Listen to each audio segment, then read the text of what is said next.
जम्मू कश्मीर के राजनीतिक परिदृश्य की अगर बात करें तो आज एक बार फिर ऑटम सेशन जम्मू कश्मीर विधानसभा का शुरू हुआ है। और 2 दिन गैप इसलिए थे क्योंकि शनिवार और एतवार, और उससे पहले क्योंकि हम सब जानते हैं कि 23 तारीख को अक्टूबर को इस सत्र की शुरुआत हुई थी और कहीं ना कहीं ऑब्वियसली रेफरेंस से ये शुरू हुआ था। और 24 तारीख राज्यसभा के चुनाव, जिसको लेकर लगातार चुनावी सरगर्मियां बढ़ती जा रही थी। 3 सीटों पर नेशनल कॉन्फ्रेंस और 1 सीट पर भारतीय जनता पार्टी के सत शर्मा विजय रही। और 4 अतिरिक्त वोट यानी कि 28 भारतीय जनता पार्टी की स्ट्रेंथ, और उनको मिले 32 यानी कि 4 अतिरिक्त वोट कहां से मिले। ऐसे में बड़े बड़े प्रश्न चिन्ह निकलते हुए सामने आ रहे हैं कि वो 7 और 8 मेंबर्स कौन थे जिन्होंने, जिनमें से 4 ने भारतीय जनता पार्टी के फेवर में वोट डाला, एक ने अतिरिक्त वोट सुनील शर्मा के खाते में डाला, और 3 वो कौन थे जिन्होंने अपने वोटों के साथ सौदा किया। और आज जब 2 दिन के वक्फे के बाद जम्मू कश्मीर विधानसभा का सत्र एक बार फिर शुरू हुआ तो हंगामेदार तरीके से ही शुरू हुआ। देखा जाए तो आज 2 दिन प्राइवेट मेंबर बिल्स और उसके बाद नेक्स्ट 2 दिन प्राइवेट मेंबर रेजोल्यूशंस जो पेंडिंग थे उनको लाने का प्रयास होगा। लेकिन इन सब के साथ आज जब शुरुआत हुई तो कहीं ना कहीं हंगामेदार तरीके से हुई और सत्ता पक्ष और विपक्ष के तीखे तेवर देखने को मिले। और खासकर जम्मू कश्मीर के डिप्टी सीएम सुरेंद्र चौधरी की तरफ से काफी तल्खी और अटैक उन्होंने भारतीय जनता पार्टी पर किया और तीखे तेवर दोनों तरफ से देखने को मिले। सुरेंद्र चौधरी जो अपने बड़े बयानों के लिए जाने जा रहे हैं, एक तरफ सुनील शर्मा जो एलओपी है उनको लॉलीपॉप एलओपी कह रहे हैं, दूसरी तरफ रविंदर शर्मा जिनको आजकल सिटी बाज की संज्ञा वो देते हुए नजर आ रहे हैं अपने भाषणों में। और उन्होंने आज एक खुली चुनौती देकर विधानसभा में हलचल मचा दी।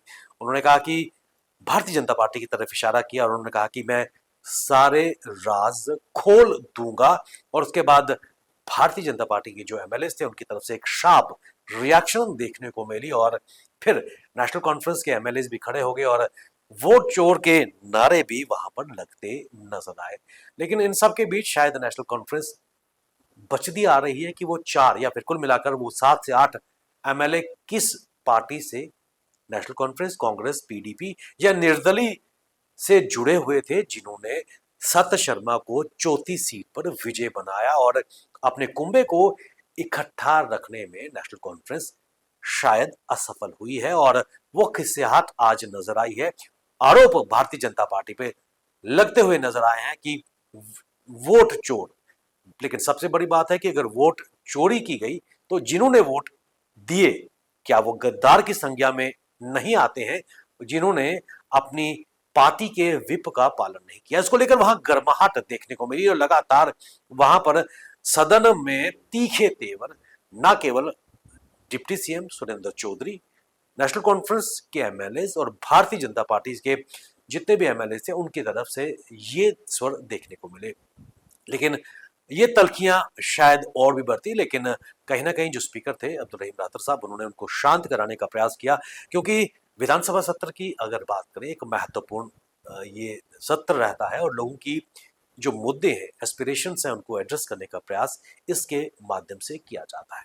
लेकिन जम्मू कश्मीर की सियासत की अगर बात करें, पिछले कुछ दिनों से ये सियासत गर्माती हुई नजर आ रही है क्योंकि जिस तरह नेशनल कॉन्फ्रेंस के सांसद आगा सैयद रहुल्ला की तरफ से खुद चीफ मिनिस्टर उमर अब्दुल्ला पर कटाक्ष किया गया कि एक तरफ उन्होंने टोपी उतार कर वोट मांगे थे और उसके बाद अब कुछ नहीं किया जा रहा। और खासकर मुद्दों को लेकर उन्होंने कहा कि जिन मुद्दों को लेकर नेशनल कॉन्फ्रेंस ने मैनिफेस्टो दिया था, पार्टी को भारी अक्सरियत मिली थी, लेकिन उन मुद्दों को नेशनल कॉन्फ्रेंस भूलती नजर आ रही है। और उसके बाद नेशनल कॉन्फ्रेंस सरकार के मुख्यमंत्री उमर अब्दुल्ला की तरफ से एक टाइम फ्रेम दिया गया कि अगर जम्मू कश्मीर को राज्य का दर्जा नहीं दिया जाएगा तो he is ready to resign. अपने आप में एक बहुत बड़ा वक्तव्य, स्टेटमेंट जम्मू कश्मीर के मुख्यमंत्री उमर अब्दुल्ला की तरफ से आया गया है। लेकिन सबके बीच 7 प्राइवेट मेंबर बिल्स को बैलेट के आधार पर चयन किया गया और उनको लेकर बात निश्चित तौर पर होगी, जिसमें डेली वेजर्स का मुद्दा भी उठाया गया है, जिसको लेकर क्या ये मुद्दा लाइट ऑफ द डे देख पाएगा। और सबसे महत्वपूर्ण बात, भारतीय जनता पार्टी की तरफ से जो 3 एमएलए ने मुद्दे उठाए हैं, जिनमें फ्लैश फ्लड से प्रभावित लोगों को मुआवजा देने की बात, 10 मरले का प्लॉट देने की बात की गई है। क्या उन मुद्दों को एड्रेस किया जाएगा? कांग्रेस के निजामुद्दीन भट्ट ने जम्मू कश्मीर में और खासकर कश्मीर में एक लॉ यूनिवर्सिटी के बनाने की बात का बिल भी सामने लाया जाएगा। तो कुल मिलाकर जो तल्खियां, तीखे तेवर सुबह देखने को मिले, क्या वो टोन तो भी शांत हो गई है, लेकिन जो चिंगारियां अभी भी दबी हुई हैं, क्या इस सेशन में और भी तीखी प्रतिक्रिया विपक्ष और सत्ता पक्ष के बीच देखने को मिलेगी? क्योंकि लगातार प्रयास ये किए जा रहे हैं कि इस समय का सदुपयोग किया जाए। और सज्जाद लोन ने इन सब के बीच जहां पर आरोप दोनों पार्टियां एक दूसरे पर लगा रही थी, मैच फिक्सिंग की बात भी आज पीपल्स कॉन्फ्रेंस के चेयरमैन सज्जाद लोन ने भी सदन में की कि दोनों भारतीय जनता पार्टी और नेशनल कॉन्फ्रेंस के बीच राज्यसभा को लेकर ऑलरेडी एक डील हो चुकी थी। और उन्होंने मैच फिक्सिंग का आरोप दोनों के बीच में लगाया कि आपस में एक अंडरस्टैंडिंग पहले ही क्रिएट हो चुकी थी और अब एक दिखावा किया जा रहा है लोगों को बरगलाने के लिए, गुमराह करने के लिए कि हम एक दूसरे को अपोज कर रहे हैं, लेकिन अंदर से दोनों पार्टियां मिली हुई हैं। सत्ता की अगर बात करें तो कोई भी किसी का दुश्मन या दोस्त नहीं होता।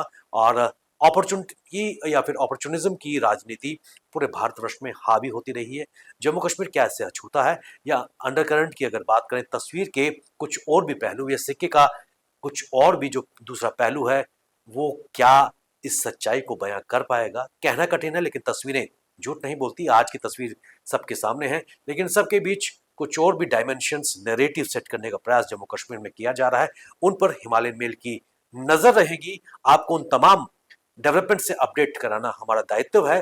तब तक आप हमारे साथ बने रहिए। ताजा अपडेट के लिए हमें दीजिए इजाजत। नमस्कार।